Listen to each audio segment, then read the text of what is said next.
예, 오늘 우리 하나님의 말씀 듣겠습니다. 기도 감사드립니다. 누가복음 10장 38절에서 42절 말씀 함께 합니다. 누가복음 10장 38절에서 42절 말씀. 저희 교회가 새번역본 성경을 사용하고 있습니다. 우리 화면을 봐주시면 38절에서 42절 말씀 제가 대표로 봉독해 올립니다. 그들이 길을 가다가 예수께서 어떤 마을에 들어가셨다. 마르다라고 하는 여자가 예수를 자기 집으로 모셔드렸다. 이 여자에게 마리아라고 하는 동생이 있었는데 마리아는 주님의 발 곁에 앉아서 말씀을 듣고 있었다. 그러나 마르다는 여러 가지 접대하는 일로 분주하였다. 그래서 마르다가 예수께 와서 말하였다. 주님, 내 동생이 나 혼자 일하게 두는 것을 아무렇지 않게 생각하십니까? 가서 거들어 주라고 내 동생에게 말씀해 주십시오. 그러나 주님께서는 마르다에게 대답하셨다. 마르다야, 마르다야, 너는 많은 일로 염려하며 들떠있다. 그러나 주님의 일은 많지 않거나 하나뿐이다.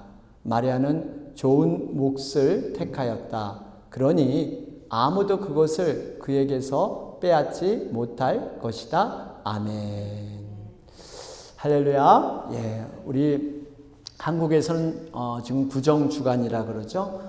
그래서 민족 대이동이 일어나고 있습니다. 가족들을 만나러 고향으로 많은 분들이 이렇게 이동하는 그러한 모습을 우리는 볼 수가 있습니다.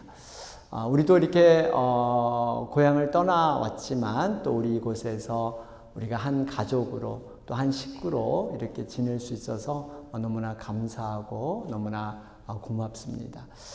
여러분, 우리 계속해서 지금 우리 교회 부흥 방안 또 우리가 조금만 마음을 쓰면 이렇게 실천할 수 있는 이 실천 방안 5가지에 대해서 우리가 쭉 살펴보는 가운데 있습니다.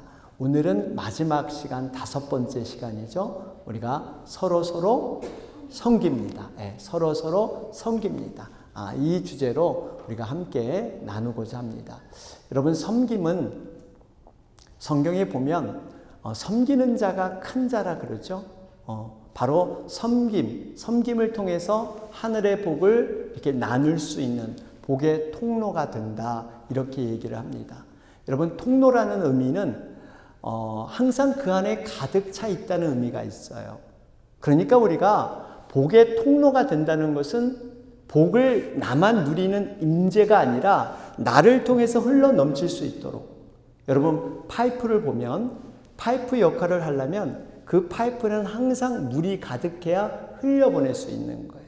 여러분, 그러니까 복의 통로가 된다는 것은 얼마나 우리가 복을 충만히 받는가 하는 것을 거기에 보여주고 있습니다. 바라기는 섬김을 통해서 우리 모두가 복의 통로로 사용되기를 주님의 이름으로 축원합니다. 아멘. 예.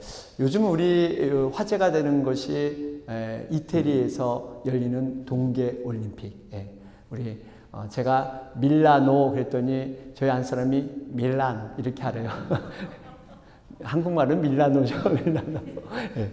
하여튼 이 밀란에서 지금 일어나는 이 동계올림픽, 많은 분들이 관심을 갖고 있습니다. 얼마 전에는 17살 우리 최가온 선수, 스노우보드 여자 선수죠. 한국 스키 사상 최초로 동계올림픽 금메달을 획득했습니다. 굉장히 대견한 일이에요. 여러분, 스노우보드는 보통 3차례 시도를 한다고 하죠. 3번 시도에서 제일 높은 점수가 바로 채점하는 점수로 사용하게 됩니다.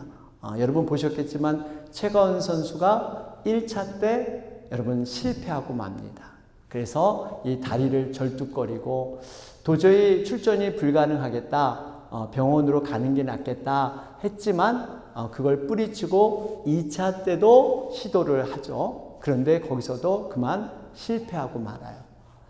다들 이렇게 분위기가 도저히 안 될 것 같은데 3차 때까지 아주 이를 악물고 정말 도전을 해서 드디어 금메달을 따내었습니다. 여러분, 정말 사실 최가운 선수가 이렇게 좋은 점수를 내기 전까지는 클로이 킴, 미국 대표였죠. 88점으로 1위를 달리고 있었어요. 그렇게 되면 금메달을 따게 되는 것이죠. 더군다나 이 클로이 킴 선수는 3연패. 여러분, 올림픽에서 3연패라 그러면 대단한 거예요. 4년에 한 번씩 열리니까 이것을 3번, 4, 3, 12년 동안 가장 강한, 가장 잘하는 왕좌의 자리를 지키는 겁니다. 이번 이렇게 최가은 선수가 금메달을 딴 것은 크게 두 가지 의미가 있다고 하죠. 정말 다리를 절뚝거리는 이러한 포기해야 될 상황에서도 불굴의 의지를 가지고 2전 3기라 그럴까요? 2번 실패했지만 3번 일어나서 도전했던 아주 불굴의 도전 정신을 통해서 많은 사람들에게 감동을 주었습니다. 또 하나의 의미는 이번 승리가 최연소 메달이었다라는 것입니다. 예전에 클로이 킴이 평창 올림픽에서 여러분 17세 10개월로 최연소 금메달을 땄는데 이번에 최가운 선수가 그걸 깼죠. 17세 3개월, 무려 7개월을 단축해서 최연소 금메달 리스트가 되었습니다. 아주 의미 있는 그러한 승리였습니다. 그런데 저는 이 최가운 선수를 보면서 그 옆에 있던 클로이 킴, 이 클로이 킴 선수의 많은 생각을 저는 하게 되고요. 어떻게 보면 이 빛나는 최가운 선수보다 더 멋진 승리, 정말 스포츠 정신의 그 아름다운 정신을 보여준 그러한 빛난 사람이 바로 이 클로이 킴 선수가 아닌가 생각을 하게 되었습니다. 제가 기사를 찾아보니까 이 클로이 킴 선수는 4살 때 이 LA인가 롱비치 출신이라 그러죠. 스노우보드를 타기 시작했다고 합니다. 이렇게 스노우보드를 타다 보니까 굉장히 소질이 있었던 것 같아요. 그래서 그 아버지가 좋은 직장을 그냥 내려놓고 오로지 이 딸을 한번 성공시켜 보겠다고 뛰어들게 되죠. 그래서 여러분 LA는 이런 눈들이 별로 없잖아요. 그러면 새벽 2, 3시에 깨워서 저 높은 산, 눈이 있는 곳으로 이렇게 이동해서 이렇게 훈련을 시켰다고 합니다. 굉장히 헌신적인 그런 아버지의 후원이 있었어요. 거기에 힘입어서 클로이 킴 선수가 여러 방면에서 기록을 세우고 아주 좋은 선수로 평가받기 시작했습니다. 그래서 그런지 바로 이 클로이 킴 선수를 이제 막 성장하기 시작한 이 최가운 선수가 롤 모델로 삼았다 그러죠. 가장 닮고 싶은 선수로 이 클로이 킴 선수를 정하면서 많은 교류를 했다고 합니다. 여러분, 클로이 킴 선수는 지금이 한 26살 정도 되는데 17살 때 평창 올림픽에서 그 당시 최가운 선수는 9살. 이 두 사람이 그 2018년 평창 올림픽에서 만났다고 합니다. 그 만남을 통해서 계속적으로 이 최 선수를 이 클로이 킴 선수가 도와줬다고 그래요. 코로나 때문에 연습할 데가 없을 때 일본에 가서 연습할 수 있도록 그렇게 안내해 주기도 하고, 이 클로이 킴 아버지는요, 이 최가운 선수의 그 잘하는 모습을 보면서 예전에 그 클로이 킴 선수가 지도했던 그 이 코치를 이렇게 정말 설득해서 이 최가운 선수가 그 코칭 받을 수 있도록 미국에 건너와서 그런 코칭을 받을 수 있도록 도와주기도 했다고 합니다. 때로는 전지훈련에서 이 어려움을 당하고 부상 입으면 단숨에 또 클로이 킴 선수가 다가가서 또 이렇게 위로해 줬던, 여러분 이런 모습이 여기 보니까 화면에도 그대로 나오더라고요. 1차 때 실패했을 때 쩔뚝거릴 때 이 클로이 킴 선수가 다가가서 나의 베이비, 정말 베이비 그러면서 위로해주고, 이 우승하니까 제일 먼저 다가간 사람이 바로 이 클로이 킴 선수였어요. 그리고 여기 보면 이 사진을 보시면 여기 뭡니까? 이렇게 사진 찍는데 사진 잘 나오라고 이 넥 워머라 그러나요? 이 목에 있는 그걸 이렇게 내려주면서 사진 잘 찍으라고 이렇게 격려해 주는, 또 한 장면을 보실까요? 여기 보니까 이게 내려갈 때도 딱 배려하고 이렇게 따뜻하게 내려가는 이 클로이 킴 선수의 모습. 여러분 얼마나 멋진 장면인지 몰라요. 어떻게 보면 이 클로이 킴 선수로 보아서는 이 최가원 선수가 굉장히 상대적인 그러한 적수가 될 수가 있습니다. 자신은 지금 3연패를 이룰 수 있는 기회인데 저 최가원 선수 때문에 자신의 그 우승을 놓치면서 이제 은퇴를 선언했다는 말도 있는데 어쨌든 간에 경쟁자로서 사실 이렇게 배려할 수 없는 그런 위치에 있었습니다. 그런데 그러한 정말 배려와 그러한 섬김의 모습을 하는 이 클로이 킴 선수를 보면서 저는 이것이 가정교회의 정신이 아닌가 생각을 해보게 되었습니다. 여러분, 정말 우리 가정교회 정신이 뭘까요? 남이 잘 되고 행복하는 것이 나의 보람이고 나의 기쁨이 되는 줄 믿습니다. 한 영혼이 정말 잘 된다면 내가 비록 1등이 아닌 2등이 되더라도 그 영혼이 잘 된다면 그 영혼이 하나님 앞에서 정말 복을 받고 하나님이 주시는 정말 아름다운 믿음의 모든 길들을 잘 걸어간다면 우리가 양보할 수 있는 그리고 그것을 기뻐할 수 있는 바로 저 클로이 킴의 그러한 모습처럼 이렇게 살아가지 않는가 하는 생각을 해보게 되었습니다. 여러분, 섬김이라는 것은 바로 이런 겁니다. 우리가 베풀고 섬길 때 그 섬김을 통해서 남이 잘 될 때 우리도 함께 기쁜 거예요. 우리도 함께 행복한 거예요. 내 행복을 뺏어가는 게 아니라 그 영혼이 잘 될 때, 그 영혼이 잘 될 때 우리도 기쁨을 누리게 될 줄로 믿습니다. 오늘 말씀은 마르다와 마리아에 관한 얘기입니다. 갈릴리 부근에서 우리 예수님 일행이 열심히 전도하시다가 예루살렘 길로 이렇게 들어가는 과정이 되었습니다.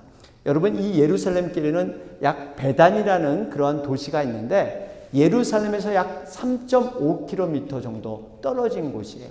그래서 예루살렘에 들어가려면 길목에 있는 도시가 바로 베단이라는 그런 도시였습니다. 그곳에는 마르다와 마리아라는 두 자매가 함께 살고 있었습니다. 그런데 이 두 자매는 성격이 굉장히 조금 달랐어요. 이 언니 마르다는 다소 외향적이고 행동하는 이러한 사람이었죠. 그래서 사람을 청해서 뭐라도 대접하는 이러한 성격이라면 반면에 동생 마리아는요 다소 내성적인 그리고 뭘 하나를 이렇게 다소곳하게 하는 이런 타입의 여인이었습니다. 여러분은 이 두 타입 가운데 마르다와 마리아 어떤 타입의 소유가 되신 것 같아요? 마르다. 예? 마르다? 예. 마리아? 예. 예. 마르다, 마리아. 예. 왜 마리아를, 근데 성격이 마리아여서 마리아라고 하는 것도 있지만 어떻게 보면 우리는 결론을 알고 있잖아요. 결론에 예수님이 마리아를 칭찬해 주니까 내가 칭찬받고 싶어서 내 성격은 아닌데 난 마리아야. 이렇게 얘기하는. 여러분, 그렇지는 않겠죠. 근데 어떻게 보면 여러분 한 가지 우리가 알아야 될 게 사실 이 본문의 핵심은 뭐냐면요. 마리아가 하는 일보다 마르다가 못하다. 말씀을 듣고 말씀을 우선하는 이 마리아보다 정말 섬김과 봉사를 하는 마르다가 더 못하다. 이런 뜻이 아닙니다. 섬김과 말씀 듣는 것은요, 비교의 대상이 아니에요. 교회에서 봉사하는 거, 섬기는 거 너무나 중요합니다. 그런데 단 하나는 우리가 그냥 섬기고 봉사하다 보면요, 말씀의 은혜를 갖고 그것을 해야 되는데 그저 내 열심으로 하다 보면 이것이 오래가지 못합니다. 어떠한 어려움이 오면 이것이 시험이 될 수 있어요. 우리가 책임감과 부담으로 이것을 할 수가 있다는 거예요. 그래서 말씀이 우선이 되고 말씀의 은혜를 우리는 받아야 되는 겁니다. 이런 차이지 이것이 비교 우위는 아니라는 거예요. 두 가지 다 우리 주님은 굉장히 중요히 여기세요. 오히려 여러분 섬김, 봉사에 대한 관한 말씀이 지금 이 흐름 속에 들어 있습니다. 그것이 더 중요하다는 것이 이 흐름 속에 들어 있어요. 어떻게 알 수 있냐면요. 지금 이 말씀 앞에 어떤 내용이 있냐면요. 선한 사마리아 여인의 비유가 들어 있습니다. 여러분 그 얘기 아시죠? 어떤 율법사에게 선한 사마리아인의 비유를 우리 예수님이 가르쳐 주시는데 그 얘기는 뭐냐면 참된 이웃을 위해서 행함으로, 섬김으로 해야 된다는 것을 가르쳐 주고 있습니다. 여러분 어때요? 강도 만난 자를 말씀을 잘 알고 익혔던 제사장이나 레위인들이 그냥 지나가 버렸습니다. 그러나 사마리아인은 말씀을 알지도 못했어요. 그런데 이 사마리아 여인은 그 말씀의 진수인 그 사랑을 몸소 실천했습니다. 그러면서 이웃에 필요한 사람이 누구냐? 바로 이렇게 섬기고 몸을 움직여서 봉사하는 사람이다 하는 그 가르침을 바로 이 말씀 앞에서 해주고 있다는 거예요. 어떻게 보면 여러분 지금 이 상황은 이 마르다가 칭송받고 마르다가 잘했다고 평가받는 그러한 상황에 지금 마르다가 섬기고 있어요. 그래서 섬김은 여러분 분명한 것은 우리의 말씀이 섬김을 통해서 반드시 열매가 나야 진정한 믿음의 평가가 바로 거기에 있는 줄 믿습니다. 여러분 누가복음 10장 38절을 보면 이렇게 기록되어 있죠. 그들이 길을 가다가 예수께서 어떤 마을에 들어가셨다. 마르다라고 하는 여자가 예수를 자기 집으로 모셔드렸다. 여러분 마르다의 마음이 얼마나 따뜻해요. 지금 네 맞습니다. 얼마나 따뜻해. 예? 지금 예수님 일행이 허기지고 피곤하고 배고프니까 집으로 인도해서 그저 밥이라도 정말 대접하고 싶어서 그 일행을 이렇게 모셔드리는 이러한 모습. 여러분 섬김은요 정말 하나님의 복을 누리는 그러한 도구가 되는 줄 믿습니다. 구약에서도 섬김을 잘해서 복을 받은 사람이 있잖아요. 바로 아브라함이에요. 아브라함은 이렇게 장막문에 앉아있다가 맞은편에서 어떤 세 사람이 싹 이렇게 지나가는 걸 보고 달려가서 인사하고 떡과 송아지로 정성껏 대접을 했습니다. 그 세 사람이 누군지 몰랐어요. 그냥 부지 중에 알지 못한 중에 정말 정성을 다해서 대접을 했잖아요. 그랬더니 그 세 사람이 누구예요? 바로 천사들. 이 천사가 이제 소돔과 고모라를 멸망하려고 그 소식을 갖고 가는 와중에 이 아브라함을 만나게 됩니다. 그래서 이 아브라함의 극진한 섬김을 받고 이제는 하나님께서 이 소돔의 심판의 소식을 알려주지 않습니까? 내가 너를 이젠 친구로 여기겠다. 그러면서 하나님의 그 놀라운 비밀한 일을 알려주게 돼서 결국 조카 롯을 구하게 되는. 여러분 이 내용을 우리는 잘 알고 있을 겁니다. 결국 섬김은 이 정도로 하나님의 마음을 움직이고 하나님께서 가장 기뻐하는 그러한 사역이 되는 줄 믿습니다. 여러분 섬김은 분명히 하나님이 기뻐하는 사역이에요. 주님은 소자, 작은 자에게 물 한 그릇 대접한 것이 곧 나에게 한 것이다. 이 정도로 귀하게 섬김을 말씀하셨습니다. 여러분 그래서 마르다를 우리가 너무 경건치 못하다. 마리아는 말씀을 저렇게 사모하는데 마르다는 그냥 일하는 거 경건치 못하다. 이렇게 해석해서는 안 된다는 거예요. 그런데 그러면 과연 마르다가 무엇이 문제가 되기에 이렇게 예수님께 책망받는 이러한 모습이 여기에 나타나는가? 과연 왜 마르다의 섬기는 무엇이 문제였을까요? 누가복음 10장 39절 40절 한번 보실까요? 여기 보니까 이 여자에게 마리아라고 하는 동생이 있었는데 마리아는 주님의 발 곁에 앉아서 말씀을 듣고 있었다. 그러나 마르다는 여러 가지 접대하는 일로 분주하였다. 그래서 마르다가 예수께 와서 말하였다. 주님, 내 동생이 나 혼자 일하게 두는 것을 아무렇지 않게 생각하십니까? 가서 거들어 주라고 내 동생에게 말씀해 주십시오. 여러분, 지금 이 장면이 상상이 되세요? 지금, 감사합니다. 우리 마르다가 굉장히 바쁘게 지금 뭔가를 준비하는데, 아니, 동생 마리아는 그냥 예수님 발밑에 앉아서 뭔가 얘기를 나누고 그냥 거기에 머무르는 거예요. 여러분, 우리가 이런 경우 있잖아요. 어디 수양에 가서 이렇게 목장별로 식사를 준비해야 되는데, 그 수양의 강사 목사님이 그날따라 굉장히 설교 말씀이 길었어. 그래서 이제 저녁 때는 가까워지고 준비할 시간은 한 30분밖에 없는데, 그래서 막 목원들이 빨리빨리 우리 저녁 준비하자. 그래서 일사불란하게 막 움직이려고 그러는데, 거기서 딱 한 분이 그러는 거야. 나는 수양에 오기 전에 기도하기로 하나님께 결단했기 때문에 나는 기도해야 돼. 그리고 방으로 쓱 들어가 버려. 그럴 때 여러분 그 마음을 아세요? 지금 빨리빨리 해서 식사를 준비해야 되는데 한 분은 기도한다 그리고 쑥 가버려. 기도하는데 어떻게 말도 못하고 그 답답한 마음. 어떻게 보면 지금 마르다가 그런 마음이에요. 만약에 마리아가 곁에 없었다면 마르다는 오히려 정말 예수님을 잘 대접하고 그 일행들을 기쁨으로 모든 것을 감당했을 거예요. 맞아요. 그렇죠.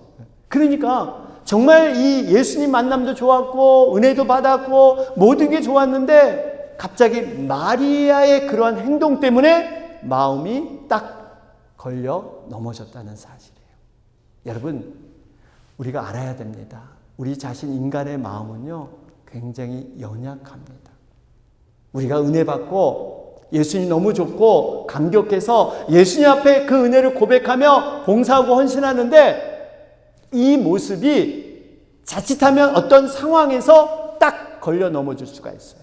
특별히 비교하게 되면 나는 이렇게 열심히 하는데 저 사람은 나는 순수하게 주님을 위해서 하려고 했는데 저 사람은 여기서 넘어질 수가 있습니다. 여러분, 우리가 이것을 정말 조심해야 돼요.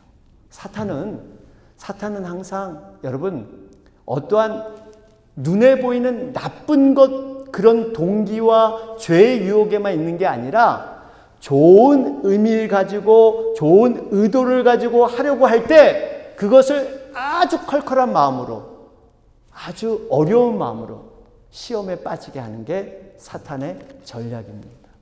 그렇기 때문에 우리가 사역할 때 늘 하나님의 은혜와 하나님을 바라보고 우리가 비교하지 말고 여러분 나아가는 것, 이것이 바로 지혜인 줄로 믿습니다. 그러면서 또 한 가지 이유가 있어요. 마르다가 책망받는 이유가 누가복음 10장 4절 말씀을 보세요. 여기 보니까 그러나 마르다는 여러 가지 접대하는 일로 분주하였다. 그래서 마르다가 예수께 와서 말하였다. 주님, 내 동생이 나 혼자 일하게 두는 것을 아무렇지 않게 생각하십니까? 가서 거들어 주라고 내 동생에게 말씀해 주십시오. 여기 보면 이 40절에 정말 이 마르다는 마음이 분주했다 그랬어요. 분주했다. 굉장히 분주했다. 물론 이거 하고 저거 하고 사람은 많으니까 지금 분주하겠죠. 더군다나 마리아가 도와줄 줄 알았는데 웬걸 저렇게 하니까 더 분주함을 느낍니다. 여러분, 우리 그 여자분들이 남편분에게 가장 그 하지 말아야 될 금기 행동이 뭐예요? 손님을 데려오면 미리 알려달라 그랬잖아요. 근데 그것도 한두 명도 아니고 막 여러 명이 갑자기 몰려오면 잘 대접하고 싶은데 준비된 재료는 없고 이분들에게 어떻게 하란 말이야. 좀 미리 알려줘야 되는데 갑자기 데려오는 경우 있으신가 보다, 우리 권사님. 하여튼 그런 경우 있잖아요. 얼마나 당황해요. 지금 어떻게 보면 마르다가 지금 그런 분주함이 있는 거예요. 그럴 때 예수님이 뭐라고 하십니까? 41절, 42절 말씀을 보세요. 여기 보니까 그러나 주님께서는 마르다에게 대답하셨다. 마르다야, 마르다야, 너는 많은 일로 염려함에 들떠 있다. 그러나 주님의 일은 많지 않거나 하나뿐이다. 마리아는 좋은 몫을 택하였다. 그러니 아무도 그것을 그에게서 빼앗지 못할 것이다. 이렇게 말씀하세요. 여러분, 우리가 분명히 섬김은 정말 하나님이 귀히 보시고 섬김을 통해서 큰 자다, 섬김은 중요하다 그랬는데, 마르다는 그 섬김을 하는 데에서 문제가 뭐냐? 바로 눈여겨볼 게 하나뿐이다는 거예요. 주님의 일은 많지 않거나 하나뿐이다. 하나뿐이다. 여러분, 이 의미가 뭘까요? 마르다와 마리아의 차이가 바로 여기 있었던 거예요. 여러분, 마리아는 오로지 주님께 향한 처음의 마음과 나중의 마음이 하나뿐인 동일한 마음이 있었습니다. 그 마음이 분산되지 않았어요. 내가 주님 앞에 말씀을 듣겠다는 그 하나의 마음이 절대 깨지지 않았습니다. 그런데 마르다는 달랐어요. 처음에 우리 주님께 가졌던 그 마음이 상황이 변하니까 그 마음이 흐트러지고 깨진 거예요. 처음에는 너무나 은혜 받고 좋은 의미로 그 일행을 대접하고 싶은 이 마음이 있었는데, 웬걸 마리아의 그런 행동을 보니까 상황이 바뀌니까 완전히 마음이 혼탁해지는 거예요. 여러분, 우리가 하나님의 사역을 감당할 때 이런 경우가 많이 있습니다. 처음 의도하는, 자신이 나름대로 그린 그 안에서 봉사하고 섬겨보고 싶었는데 갑자기 상황이 바뀌면 이 하나뿐인 마음이 깨지기 시작해요.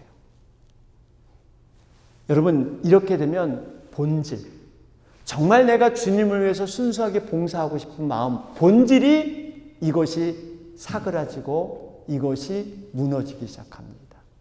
바로 이 점을 우리 주님이 정확히 얘기하신 거예요. 바로 이 점을 우리 주님은 지적하고 계십니다. 뭐라 그러세요? 마르다야, 마르다야, 너는 많은 일로 염려하고 들떠있다. 그러나 마리아는 좋은 몫을 택하였다. 그러나 아무도 그것을 그에게서 빼앗지 못할 것이다. 마리아는 처음의 마음을 끝까지 변함없이 가져갔기 때문에 이렇게 얘기한 거예요.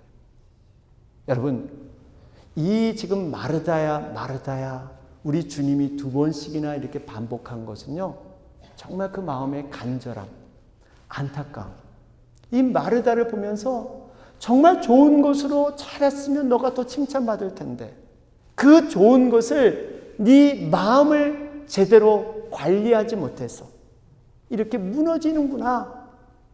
여러분, 우리가 정말 주님을 위해서 헌신할 때 자칫하면 이 마르다처럼 정말 처음엔 뜨겁고 순수하고 의도가 좋았는데 이 마르다처럼 이렇게 주님 앞에 인정받지 못하는 이런 모습으로 넘어질 수가 있습니다. 여러분, 2가지를 기억했으면 좋겠어요. 우리가 남들과 절대 비교하지 마세요. 나와 하나님과의 관계에서 우리가 헌신하고 봉사하는 겁니다. 그리고 섬기는 거예요. 그리고 어떤 상황이 바뀌더라도 내가 처음 하고자 하는 그 마음을 절대 놓지 마세요. 이야기 하나 드리고 마치겠습니다. 기독교 역사상 섬김에 가장 큰 은혜를 준 사람이 로렌스 형제라는 사람입니다. 이 사람은 수도원에서 주방 요리사였어요. 그 당시 수도사가 되려면 정식 배움을 갖고 어떤 과정을 겪어야 했는데 이 사람은 전혀 그런 것 없이 그냥 요리만 배워서 수도원에 들어간 사람이었어요. 이 사람이 하는 것은 주방에서 접시 닦고 채소 씻고 달걀 부치고 바닥 청소하고 허드렛 일 하는 것, 이것이 그가 하는 일이었습니다.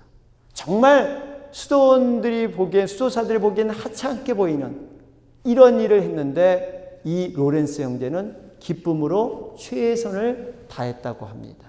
왜냐하면 자신이 하는 일에 하나님이 임재하시고 하나님이 동행하시고 하나님이 준 소명으로 그는 그걸 깨달았어요. 그는 식당에 찾아오는 이 수도사들을 하나님의 천사들로 그렇게 생각했다고 해요. 그래서 정말 열심히 서브하고, 그리고 이 부엌이 정말 하나님이 이루시는 천국, 정말 그러한 장소가 되기를 간절히 일할 때마다 기도했다고 합니다. 그런데 신기한 일이 일어나기 시작합니다. 이 수도사들이 자기들의 죄성과 여러 가지 하나님의 말씀을 깨닫는 이런 혼잡하고 복잡한 마음이 있을 때마다 이 식당에 오면 마음이 굉장히 평안해지면서 하나님의 그 임재, 그리고 모든 게 정리되는 이러한 것들을 많이 겪었다고 해요. 근데 이게 한두 명이 아니라 많은 사람이 식당에 오기만 하면 하나님의 그 놀라운 은혜가 임하는 거예요. 그래서 수도사들이 이제는 기도하러 기도처에 가지 않고 이 식당에 와서 오히려 하나님의 그 은혜를 깨닫기 시작했다고 합니다. 결국 나중에는 바로 로렌스 형제가 정식 수도사가 아님에도 불구하고 사람들이 추천해서 까르멜 수도원의 원장이 되는, 정말 자격이 없는데도 원장이 되는 이러한 일이 일어났다고 합니다. 무슨 의미입니까? 우리가 무엇을 하고 어떠한 위대한 일, 정말 큰 일을 하고 이게 중요한 게 아니에요. 우리가 어떠한 마음, 어떠한 태도, 어떠한 자세, 어떠한 그러한 모습으로 하는가. 하나님 이걸 보시지 우리가 뭘 하면 얼마나 큰 일을 하겠어요. 이 로렌스 형제는 정말 그 부엌에서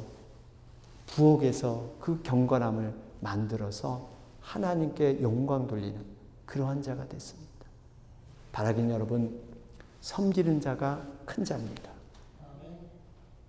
섬기는 자가 진정으로 존중받아야 할 자들이에요.